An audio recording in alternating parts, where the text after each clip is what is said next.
Did you know that every time you describe someone as fashionable or admit to feeling lonely, you're actually quoting a man who's been dead for over 400 years? It's kind of wild when you think about it, right? It really is, Selena. You're talking about William Shakespeare, of course. And that's exactly why April 23rd was chosen as English Language Day. It's widely believed to be both his birthday and the date of his death. I love that. It's not just a random date on the calendar, it's a tribute to the man who basically treated the English language like his own personal playground. He didn't just write plays, he literally invented the tools to express them. Exactly. He was writing during a period of massive linguistic transition. He coined hundreds of terms we use daily, phrases like break the ice or love is blind.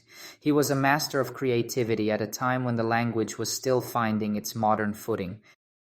But English wasn't always this global powerhouse, was it? I mean, where did it actually start? Before the plays and the sonnets, what was the original English? Well, Selena, it's a bit of a melting pot story. It started in the 5th century with Germanic tribes invading Britain. They brought their dialects, then the Scandinavian Vikings showed up with theirs. It was a chaotic mix of sounds and structures. Wait, so it was basically a collision of different invaders? That sounds like a linguistic car crash. When did it start sounding like the English we recognize today?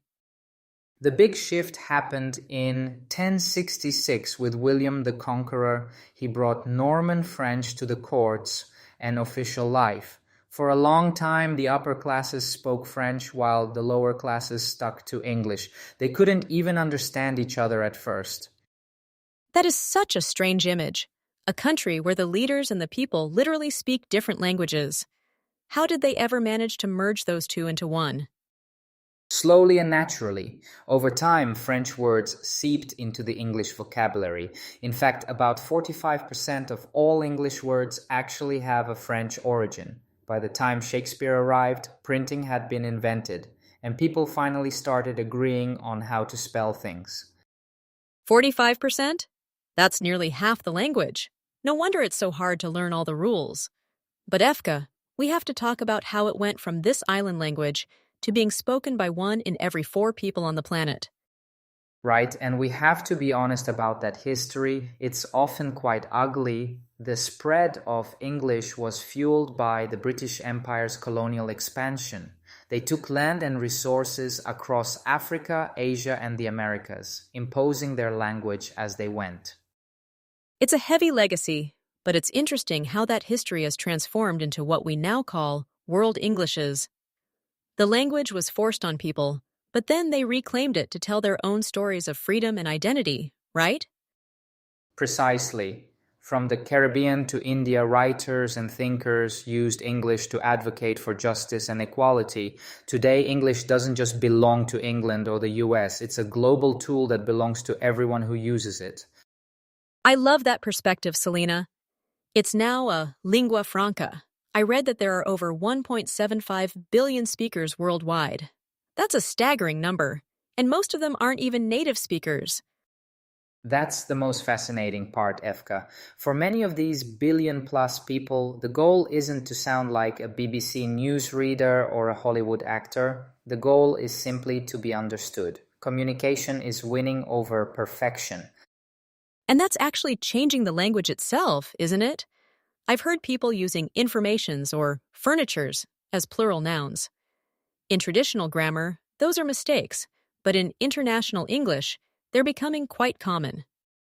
Exactly, or dropping a and the in certain sentences. There's a huge debate right now about whether we should standardize this international English. Is it a mistake, or is it just the natural evolution of a living language? It reminds me of some of the comments from learners we've seen. One person mentioned they practice by talking to their cat. Honestly, that's brilliant. If the goal is fluency and speed, who cares if your audience has whiskers? I totally agree. Another learner mentioned using AI like Gemini to practice, which is such a modern twist. It shows that the desire to connect and survive in a globalized world like the IT sector in India is what really drives the language forward now. It really takes the pressure off, doesn't it? If you're listening to this and you're worried about your grammar, just remember, English is your language too. You're part of its history now, just as much as Shakespeare was. That's a powerful thought, Selena. We're all contributing to this massive shifting cloud of words, whether you're using it for a business deal or just to make a new friend in a different country. You're helping English evolve. So, Efka, before we wrap up, what's one piece of advice for someone who feels stuck? Maybe someone who, like one of our readers, feels they have no one to speak to. I'd say follow the British Council's advice. Talk to yourself. Narrate your day.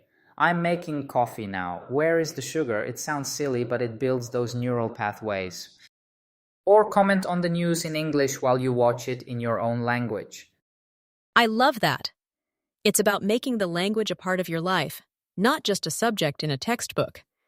English is a living thing, and it's constantly growing thanks to all of us. It really is. From Germanic tribes to AI conversations, it's been quite a journey. And the best part is we don't know where it's going next. That's the beauty of a global lingua franca. Well, on that note, let's leave our listeners with a question. If English belongs to everyone, who gets to decide what's correct? Is it the textbooks, or is it the billions of people using it every day? That's the million-dollar question, Selena. I think the answer is changing every single day. Thanks for exploring this with me. Thank you, Efka. And to everyone listening, happy English Language Day, whenever you happen to be celebrating it. Keep talking, keep making mistakes, and keep connecting.